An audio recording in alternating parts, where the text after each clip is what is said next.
Look at any comic book superhero physique, and you'll immediately notice this deep, highly visible line separating the chest from the front shoulder. Standard flat bench presses build the lower portion of the pec, but they often leave the top of the chest underdeveloped and flat.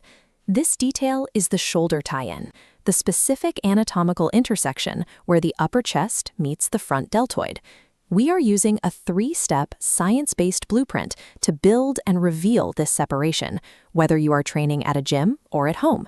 Achieving elite separation depends on the mechanical precision of these specific intersections. Step 1 involves shifting your primary workout focus away from the flat bench to prioritize the upper chest. This vector diagram shows what happens when we change the angle. Pressing at an upward incline shifts the mechanical load directly onto the upper pectoral fibers. If you are training at home, you can replicate this stimulus with decline push-ups by elevating your feet on a bed, chair, or stairs. Whether you are using weights or your own body, aim for 3 sets of 12 to 15 repetitions for these movements. Developing these upper fibers creates the lifted shelf necessary to form a clear boundary line with your shoulder. Step 2 focuses on capping the front shoulder to create a round, full muscle belly for the other side of that separation line. While standard chest pressing engages the front delt, it rarely provides the isolation needed for significant structural growth in the shoulder itself. To bridge this gap, we use a specific movement that targets that exact angle, the pike push-up. This diagram breaks down the mechanics. Start with your hips high so your body forms an inverted V shape. Then slowly lower your head down close to the floor before pressing back up. Cautionary, this movement is demanding. Prioritize strict technique before you worry about hitting the target of 3 sets of 8 to 10 reps. Loading the front delt at this geometric angle forces the muscle fibers to expand outward, providing the contrast needed for a visible tie-in. Step 3 is the growth trigger. Consistent muscle adaptation requires progressive overload to force these specific fibers to change. This mock-up shows a successful progression log.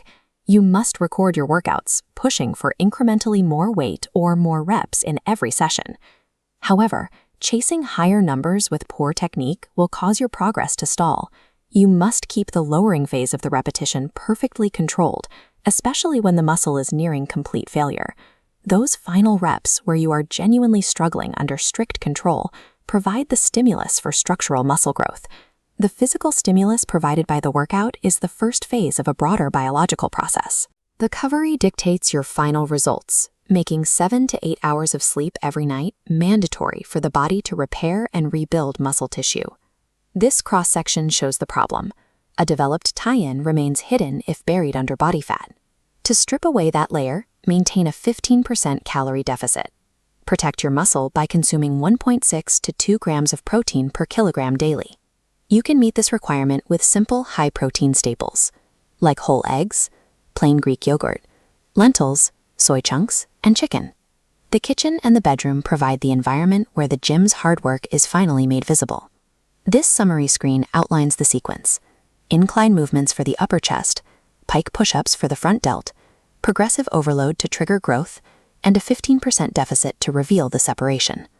Applying these variables consistently will result in a more segmented, architectural look for your upper body over the coming months. Go ahead and screenshot this summarized plan so you have it ready for your next workout. An elite physique is built by following the data. Subscribe and ring the bell for more science-backed physical blueprints, and I will see you in the next one.